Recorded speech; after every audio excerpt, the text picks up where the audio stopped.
Mark సువార్త 9వ అధ్యాయము. మరియు ఆయన, ఇక్కడ నిలిచియున్న వారిలో కొందరు దేవుని రాజ్యము బలముతో వచ్చుట చూచు వరకు మరణము రుచి చూడరని నిశ్చయముగా మీతో చెప్పుచున్నానెను. 6 దినములైన తరువాత యేసు పేతురును, యాకోబును, యోహానును మాత్రము వెంట పెట్టుకొని ఎత్తైన ఒక కొండ మీదికి ఏకాంతముగా వారిని తోడుకొని పోయి వారి ఎదుట రూపాంతరము పొందెను. అంతలో ఆయన వస్త్రములు ప్రకాశమానమైనవియు మిగుల తెల్లనివియు ఆయను. లోకమందు ఏ చాకలియును అంత తెల్లగా చలువ చేయలేడు. మరియు మోషేయు ఏలీయాయు వారికి కనబడి యేసుతో మాటలాడుచుండిరి. అప్పుడు పేతురు, బోధకుడా, మనమిక్కడ ఉండుట మంచిది.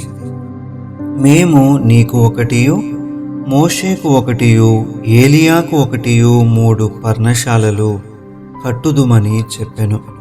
వారు మిగుల భయపడిరి కనుక తాను చెప్పవలసినదేమో అతనికి తెలియలేదు.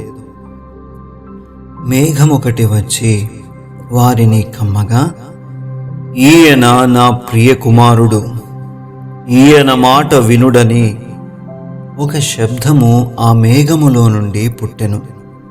వెంటనే వారు చుట్టూ చూచినప్పుడు తమ యొద్దనున్న యేసు తప్ప మరి ఎవరునూ వారికి కనబడలేదు. వారు ఆ కొండ దిగి వచ్చుచుండగా, మనుష్య కుమారుడు మృతులలో నుండి లేచినప్పుడే గాని అంతకు ముందు మీరు చూచిన వాటిని ఎవనితోనూ చెప్పవద్దని ఆయన వారికి ఆజ్ఞాపించెను. మృతులలో నుండి లేచుట అనగా ఏమిటో అని వారొకనితో ఒకడు తర్కించుచు ఆ మాట మనస్సున ఉంచుకొనిరి. వారు, ఏలియా ముందుగా రావలనని శాస్త్రులు చెప్పుచున్నారే, ఇదేమని ఆయననడిగిరి. అందుకాయన, ఏలియా ముందుగా వచ్చి సమస్తమును చక్కబెట్టునను మాట నిజమే. అయినను మనుష్య కుమారుడు అనేక శ్రమలు పడి తృణీకరింపబడవలనని వ్రాయబడుట ఏమి? ఏలియా వచ్చననియు అతని గూర్చి వ్రాయబడిన ప్రకారము వారు తమకిష్టము వచ్చినట్టు అతని ఎడల చేసిరనియు మీతో చెప్పుచున్నానని వారితో అనెను. వారు శిష్యుల యొద్దకు వచ్చి వారి చుట్టూ బహుజనులు కూడియుండుటయు శాస్త్రులు వారితో తర్కించుటయు చూచిరి. వెంటనే జనసమూహమంతయు ఆయనను చూచి మిగుల విభ్రాంతి నొంది ఆయన యొద్దకు పరుగెత్తుకొని వచ్చి ఆయనకు వందనము చేసిరి. అప్పుడాయన, మీరు దేని గూర్చి వారితో తర్కించుచున్నారని వారినడుగగా, జనసమూహములో ఒకడు, బోధకుడా, మూగదయ్యము పట్టిన నా కుమారుని నీ యొద్దకు తీసుకుని వచ్చి తిని, అది ఎక్కడ వానిని పట్టునో అక్కడ వానిని పడద్రోయును. అప్పుడు వాడు నురుగు కార్చుకొని పండ్లు కొరుకుకొని మూర్ఛిల్లును. దానిని వెళ్ళగొట్టుడని నీ శిష్యులను అడిగి తిని గాని అది వారి చేత కాలేదని ఆయనతో చెప్పెను. అందుకాయన, విశ్వాసము లేని తరము వారలారా, నేను ఎంతకాలము మీతో నుందును? ఎంతవరకు మిమ్మును సహింతును? వానిని నా యొద్దకు తీసుకొని రండని వారితో చెప్పగా, వారాయన యొద్దకు వానిని తీసుకొని వచ్చిరి.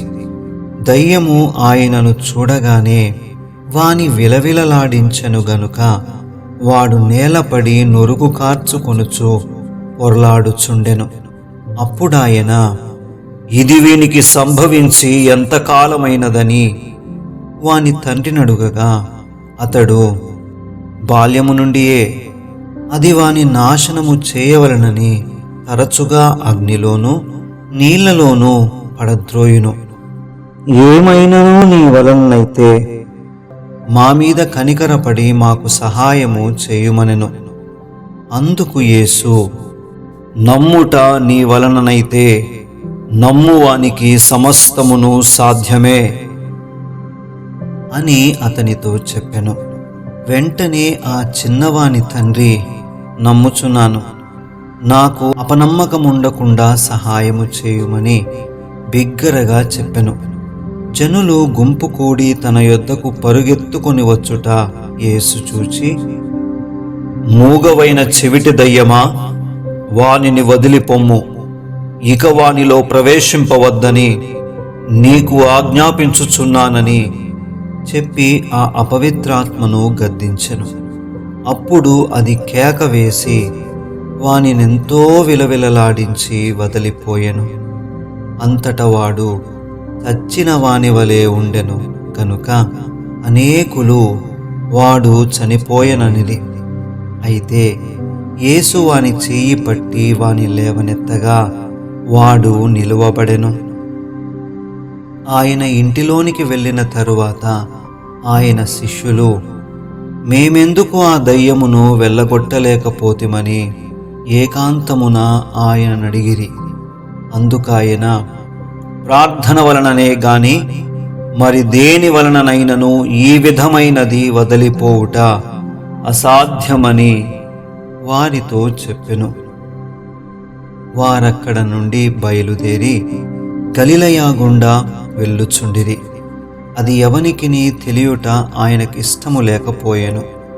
ఏలయనగా ఆయన తన శిష్యులకు బోధించుచు, మనుష్య కుమారుడు మనుష్యుల చేతికి అప్పగింపబడుచున్నాడు, వారాయనను చంపెదరు, చంపబడిన 3 దినములకు ఆయన లేచునని వారితో చెప్పెను. వారు ఆ మాట గ్రహింపలేదు గాని ఆయన నడుగా భయపడిరి. అంతట వారు కపెర్నహూమునకు వచ్చిరి. వారు ఎవడు గొప్పవాడని మార్గమున ఒకనితో ఒకడు వాదించిరి గనుక ఆయన ఇంట ఉన్నప్పుడు, మార్గమున మీరు ఒకరితో ఒకరు దేనిని గూర్చి వాదించుచుంటిరని వారినడుగగా వారు ఊరకుండిరి. అప్పుడాయన కూర్చుండి 12 మందిని పిలిచి, ఎవడైనను మొదటివాడయుండ గోరిన ఎడల వాడందరిలో కడపటివాడును అందరికీ పరిచారకుడునై ఉండవలనని చెప్పి ఒక చిన్న బిడ్డను తీసుకొని వారి మధ్యను నిలువబెట్టి వానిని ఎత్తి కౌగిలించుకొని, ఇట్టి చిన్న బిడ్డలలో ఒకనిని నా పేరట చేర్చుకొనువాడు నన్ను చేర్చుకొనును, నన్ను చేర్చుకొనువాడు నన్నుగాక నన్ను పంపిన వానిని చేర్చుకొనునని వారితో చెప్పెను. అంతటా యోహాను, బోధకుడా, ఒకడు నీ పేరట దయ్యములను వెళ్ళగొట్టుట చూచితిమి. వాడు మనలను వెంబడించువాడు కాడు గనుక వానిని ఆటంకపరిచితిమని చెప్పెను. అందుకు యేసు, వానిని ఆటంకపరచకుడి, నా పేరట అద్భుతము చేసి నన్ను చులకనగా నిందింపగలవాడెవడునూ లేడు. మనకు విరోధి కానివాడు మన పక్షముగానున్నవాడే. మీరు క్రీస్తువారని నా పేరట మీకు గిన్నెడు నీళ్లు త్రాగనిచ్చువాడు తనకు రావలసిన ఫలము పోగొట్టుకొనడని మీతో నిశ్చయముగా చెప్పుచున్నాను.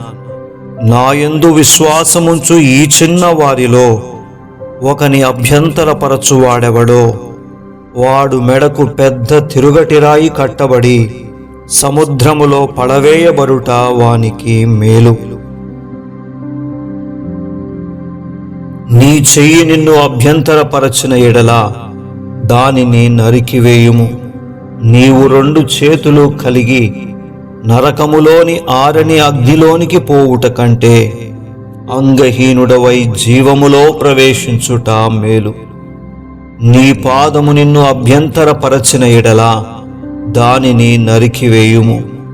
2 పాదములు కలిగి నరకములో పడవేయబడుట కంటే కుంటివాడవై నిత్య జీవములో ప్రవేశించుట మేలు. నీ కన్ను నిన్ను అభ్యంతరపరచిన ఎడల దాని తీసి పారవేయుము. 2 కన్నులు గలిగి నరకములో పడవేయబడుట కంటే ఒంటి కన్ను గలవాడవై దేవుని రాజ్యములో ప్రవేశించుట మేలు. నరకమున వారి పురుగు చావదు, అగ్ని ఆరదు.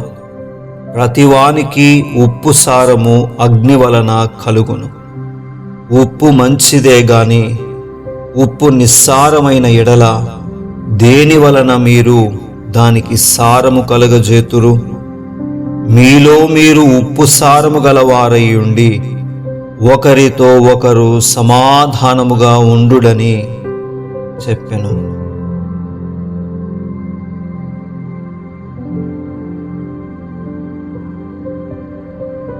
ఆమేన్.